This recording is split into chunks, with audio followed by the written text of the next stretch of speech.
The biggest debate for SpongeBob fans has always been whether SpongeBob has always been good or stopped being good at some point. Everyone at this point already knows about the exaggerated art style, the constant references to older episodes and characters, and how many characters changed drastically from a decade or two. But this episode did what I thought was impossible. This episode is the closest I've seen new SpongeBob episodes bring back that feel of the OG seasons. As soon as I started watching this episode, something felt a bit off, but in a good way. Like it was different in a way that I wasn't expecting. The composition of this first shot, the colors that are used, even Sandy looks a little bit different in a way that I couldn't put my thumb on. And right before I could figure it out, this scene hit me like a truck. The ocean is permeated with a multitude of aquatic life. Though the differences are ostensible, there is a plethora of similarities.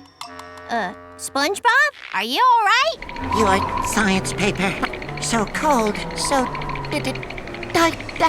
This scene is Sandy telling SpongeBob about her studies in the ocean, and it made me realize we've gotten so far from what Sandy used to be, especially in that first episode where she intentionally was supposed to come across as more of an outsider who does her best to be friendly and research a place her kind doesn't really go to. It doesn't help that ever since that episode, we had episodes that were doing their best to make sure that episode makes no sense anymore, such as Kitchen Sponge from Camp Coral that pretty much retconned that history to make a fairly mid-Plankton steals the formula type episode by showing that Sandy somehow knew SpongeBob since he was a child at Camp Coral, which makes tea at the Tree Dome make no sense. SpongeBob would wish that Sandy could experience the ocean just like him, and that's such a wholesome wish.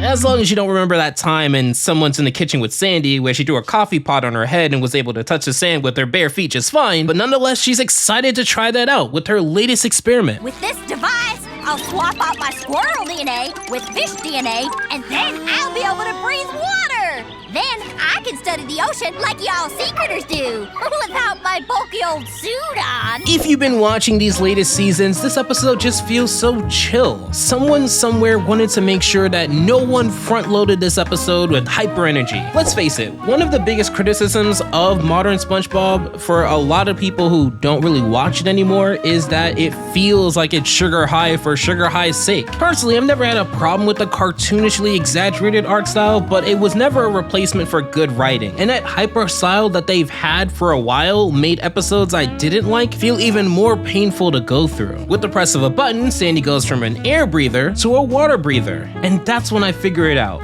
You see all of these references to older seasons. The paper that SpongeBob is playing around with, SpongeBob and Sandy running across this multicolored background, even this type of jellyfish that was used. All of this was deliberate. I found so many references and had help on the wiki from some others, so thank you very much for that. And it's a testament to how after 26 years, all of this sticks in my brain somehow.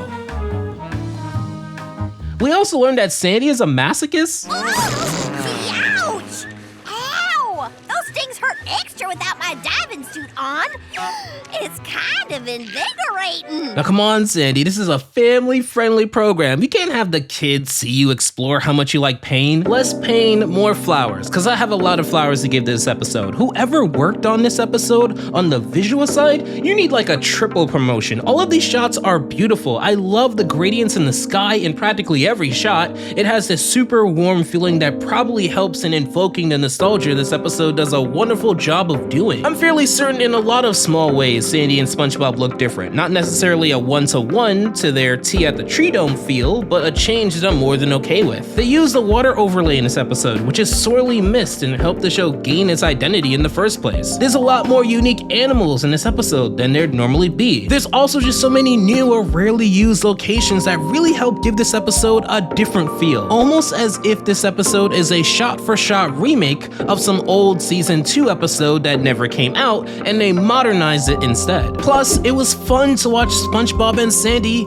have fun. It could really just be that simple. It seems like Sandy's experiment was a smashing success. However, we start to see the cracks show, or should I say, shed.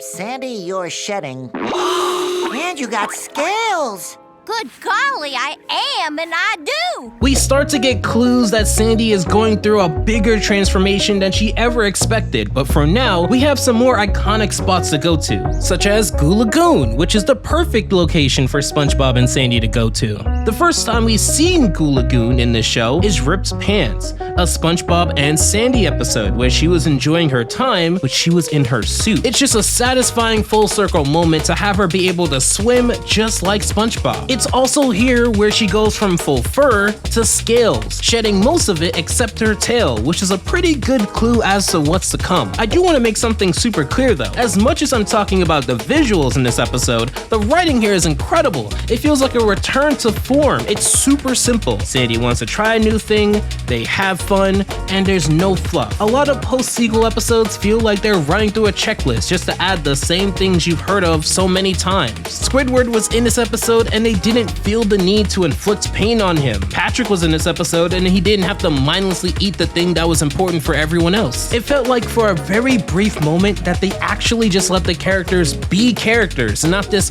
corporate checklist of rigid traits that the characters must show or kids will be confused for some reason. They're comfortable, completely comfortable, with the hook being this fun adventure. And speaking of hooks, we get a huge callback.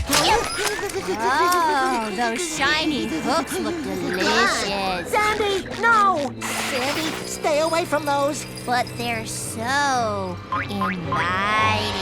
A great reference to Hooky, and the perfect character to have instant regret and fear all over his face, because he was Sandy at one point, and he didn't listen to Mr. Krabs. Again, another full circle moment we get to experience. Now, I want to go back to Camp Coral for just a second, because I want to make my stance clear. In the episode End of Summer Days, which is the final episode of Camp Coral, Sandy mentions that she can't go on the bus with SpongeBob and instead will, quote, "See you for tea at the Tree Dome." The reason why with Camp Coral I don't find it nearly as satisfying of a callback is because it doesn't tie into anything at all. We see in Kitchen Sponge the younger version of Sandy sabotaging Plankton's chances with the formula, and younger Sandy explains why. The formula burned up before Mr. Plankton could nab it.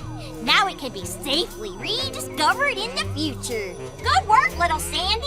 I knew sending you to Camp Coral was the right thing to do. But as much as I love time travel, you actually leave more holes in Sandy's origin than tie them up. For older Sandy to know about this, and to go back in time to warn younger Sandy, either A, she had to have heard this as older Sandy, and if that's true, that means she didn't need to go back in time at all, because clearly everything worked out without her. Or B, she always knew SpongeBob as young Sandy, which means she could have went on the bus and lived her life normally, but now this makes Tea at the Tree Dome make no sense at all. Or C, Plankton went back in time to enact this plan to try and steal the formula, and Sandy made this plan to use her younger self to stop him, which, that didn't happen. Actually, that would have made for a more interesting episode, which is a big problem with Camp Coral. Not to mention that Plankton would have learned about the secret formula during the events of Friend or Foe, or the Plankton movie, because even that's confusing. Either way, the Hooky callback in this episode, A Fish Called Sandy, works well. They aren't trying to erase what happened in Hooky or put a new spin on how Hooky worked, but instead using what's already made and continuing it, even if it isn't for a grand arc. If there's one thing I wish this episode did differently, it's that they tried to give the above water live action part the same charm that OG SpongeBob did, but this is okay. You know who isn't okay?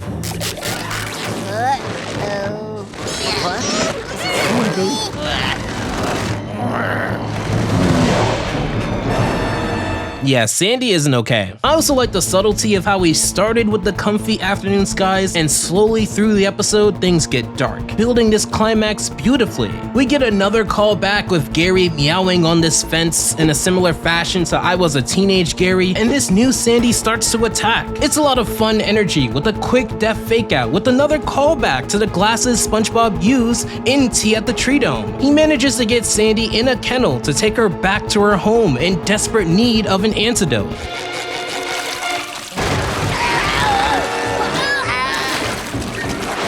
Whoops, too far. SpongeBob, you saved the day. I've given it time, and I genuinely believe this is one of the best Sandy episodes we've gotten in a while, and she's needed this. After the dumpster fire that was her movie, it felt like her character has been a bit directionless for a while. And while I can understand that they can't always make this kind of episode, it's an episode I think all SpongeBob fans should see, young and old. But not just this episode. Believe it or not, another character would have one of their best episodes in season 15 as well, and he needed it. This episode also has callbacks for old fans and builds on it for new fans as well, and you can check out that one too by clicking on this video you see on the screen right here.